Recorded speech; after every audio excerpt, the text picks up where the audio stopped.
Comrade Adams Aliyu Oshiomhole, so that I do not mess up the protocol, can I adopt the protocol that the Deputy Governor had just made so that we can save time? But let me say, distinguished ladies and gentlemen, my brothers and sisters and friends of Edo State, welcome one and all to this special celebration of life, the Edo State ceremony to pay tribute to one of their great sons, nay, Nigeria's great son and emancipator,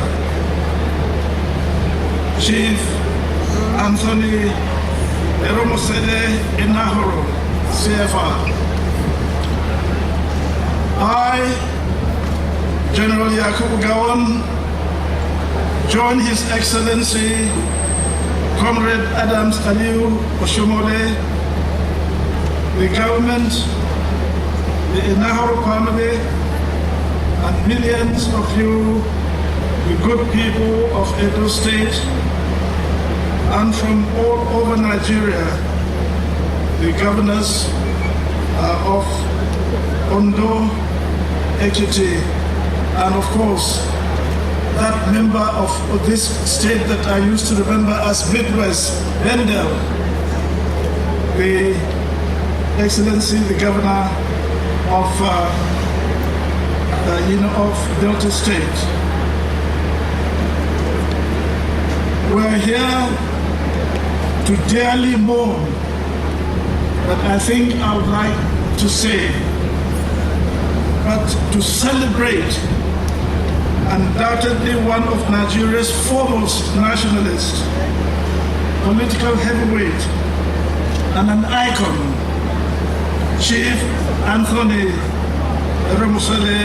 Enahoro, CFR, the Adolo of Uromi and Okakuo of Edo land.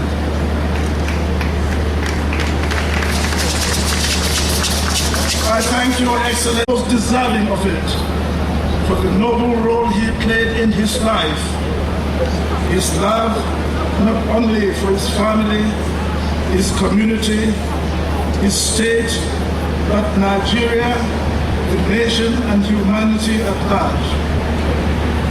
Your Excellency, good people of Edo State, allow me as chairman to set the ball rolling and garner in your superlative individual, group, collective encomium on this great man.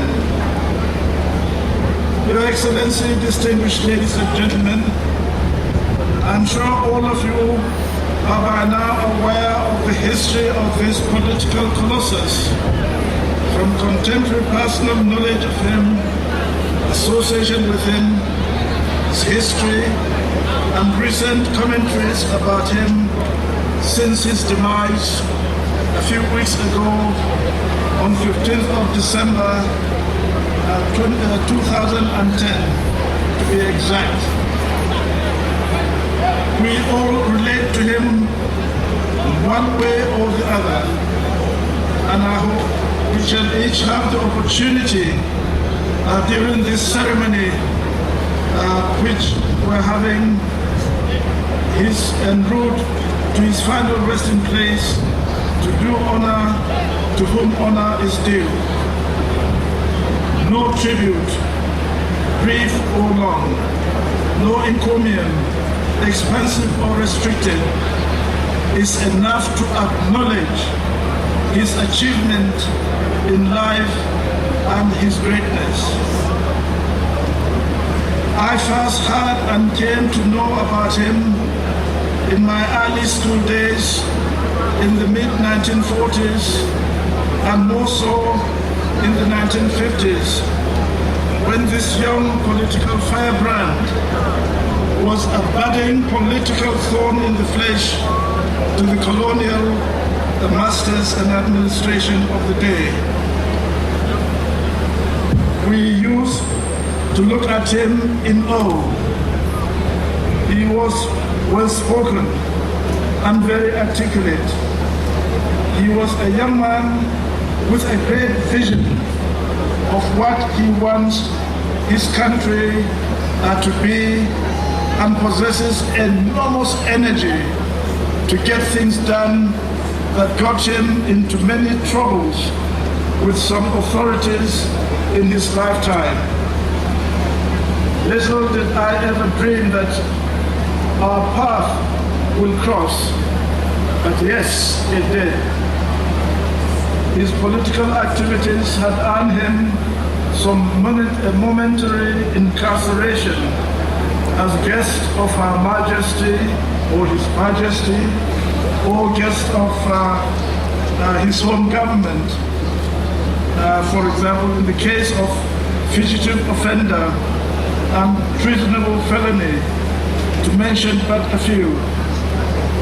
It was during one of these episodes that our path first crossed, as I and my government then was responsible for his freedom and resumption of his political activities by being invited in 1967 to join my government.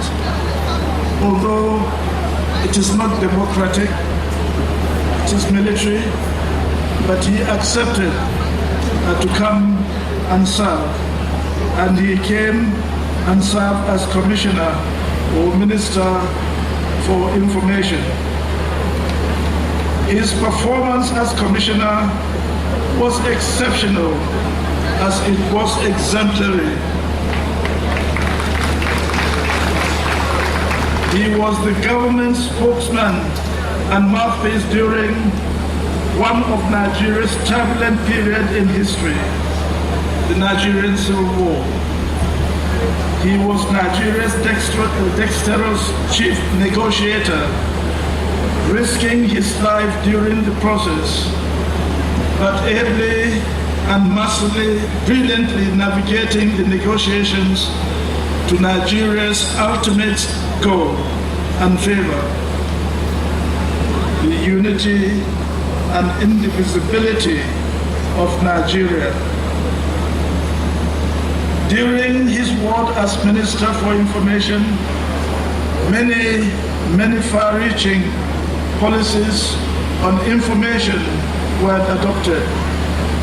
He ensured the government adopt and respect the freedom of the press and expanded our information activities, introducing color television in time for the festival. He was the chairman of the Festival of Black Arts and Culture, FESTAC, for which he was in the end falsely and maliciously and unfairly criticized and victimized by the succeeding government. But ultimately, he was vindicated and his name lived and will live long. He deserved and received the respect of all of us. He received my respect and received the respect of all of us in the government at the time. Your Excellency, my brothers and sisters, Edoians or Edoians, let me allow you to have time to pay him your tribute and others to pay him tribute. And you will be called from time to time to make your brief remarks to eulogize this exceptionally gifted Nigerian Democrat who doggedly defended Nigeria's unity and fought for her true democracy and left her with only one regret, that he was not able to see Nigeria of his dream as enunciated in his Nadeco and Ohaku philosophy. I call on all Nigerians to continue to give his vision a look and try to arrive at that dream, a fully fledged Nigerian democracy. On your behalf, I say adieu, the great son of Uromi, Edo, Bendel, Midwest, and Nigeria. Adieu. We love you and will miss you, but will never, never forget you. Rest in perfect peace. To the Enahoro's family, though I said we are not here to mourn, accept our heartfelt condolence. But remember this, we do it with gratitude to God for a life well spent, well lived, and well spent. We are sure you will be with the Lord. Rest in peace. And thank you all for coming to pay the last respect to such a great man. Thank you for coming. And many of you will have an opportunity to pay a deserving tribute to him. Although earlier on I said each and every one will give his tribute,